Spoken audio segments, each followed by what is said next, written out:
Okay, let's have a look at my routing. So obviously I kept the heat exchanger, and then I also added the spacer.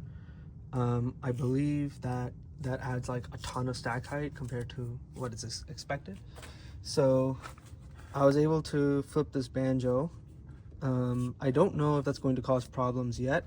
It might. We'll find out once I put the intake box in. And then this goes, the same way.